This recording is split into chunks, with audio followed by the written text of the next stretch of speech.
আজি আমাৰ তামিম ইকবাল ব্লগৰ জৰিয়তে আপোনালোকক আমাৰ হুজাই জিলাৰ অন্তৰ্গত নীলবাগান স্মাৰ্ট টিউচন চেণ্টাৰৰ কিছু দৃশ্য দেখুৱাব বিচাৰিছোঁ। এই স্মাৰ্ট টিউচন চেণ্টাৰৰ স্বত্বাধিকাৰী তথা শিক্ষক আব্দুল্লাহ মজুমদাৰ ছাৰৰ কিছু প্ৰশংসনীয় পদক্ষেপ দেখি ছাত্ৰ-ছাত্ৰী তথা ছাত্ৰ-ছাত্ৰীৰ অভিভাৱকসকল তথা আমাৰ হুজাই জিলাৰ ৰাইজে শলাগ লৈছে আৰু নথৈ আনন্দিত হৈছে। এই স্মাৰ্ট টিউচন চেণ্টাৰটোত 76তম গণৰাজ্য দিৱস উপলক্ষে এখন সভাৰ আয়োজন কৰা হৈছিল আৰু এই সভাত ছাত্ৰ-ছাত্ৰীসকলক আৰু অলপ মনোবল দিয়া তথা উৎসাহিত কৰাৰ উদ্দেশ্যে এক পুৰস্কাৰ বিতৰণ কাৰ্যসূচীও গ্ৰহণ কৰা হয়।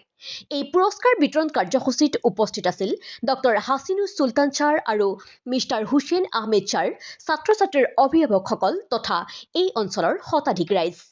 এই স্মাৰ্ট টিউচন চেণ্টাৰৰ অনাৰ তথা শিক্ষক আব্দুল্লাহ মজুমদাৰ ছাৰে ইতিমধ্যে আৰু কেইবাটাও উন্নয়নমূলক পদক্ষেপ হাতত লৈছে। তেওঁ ইতিমধ্যে 5টাতকৈও অধিক ব্ৰাঞ্চ মুকলি কৰিলে। ক'ত মুকলি কৰিলে আহক আমি আপোনালোকক সবিশেষ কৈ আছো। ইছলামনগৰ, মুৰাঝাৰ, ডবকা, হুজাই আৰু নীলবাগান এই 5খনকৈ ঠাইত তেওঁ ইতিমধ্যে ব্ৰাঞ্চ মুকলি কৰিলে। যদি কোনো ছাত্ৰ-ছাত্ৰী ইচ্ছুক তেনেহ'লে নাম ভৰ্তি কৰিব পাৰিব এই স্মাৰ্ট টিউচন চেণ্টাৰ কেইখনত। যোগাযোগ নম্বৰ 600708 কাৰণ এই স্মাৰ্ট টিউচন চেণ্টাৰ কেইখনত ছাত্ৰ-ছাত্ৰীসকলে লাভ কৰিব পাৰিব গুণগত শিক্ষা।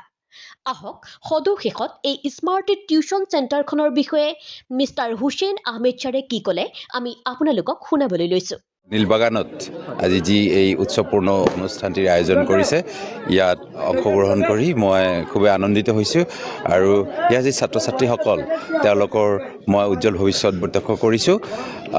অতি সম্ভাৱনাপূৰ্ণ ছাত্ৰ ছাত্ৰী আৰু শিক্ষকসকলে যি ধৰণেৰে এটা অভিনৱ ভাৱে তেওঁলোকে স্বনিয়োজনৰ কাৰণে আগবাঢ়ি আহিছে, সেইটো সঁচাকৈ এটা প্ৰশংসনীয় দিশ বুলি মই কওঁ আৰু ছাত্ৰ ছাত্ৰীসকলকো তেওঁলোকে উৎসৰ্গিতাৰে আগবঢ়াই নিবলৈ প্ৰয়াস কৰিছে, তাৰ কাৰণেও মই তেওঁলোকলৈ আন্তৰিক ধন্যবাদ জনাইছোঁ। আব্দুল্লাহ মজুমদাৰ অতি উদ্যোগী এজন যুৱক, মোৰে ছাত্ৰ, তেওঁ মোৰ এজন প্ৰিয় ছাত্ৰ আৰু তেওঁৰ নিমন্ত্ৰণলৈ মই সঁহাৰি জনাই ইয়ালৈ আহিছোঁ। মই তেওঁলোকৰ এই অনুষ্ঠানটোৰ উত্তৰ সমৃদ্ধি কামনা কৰিছোঁ।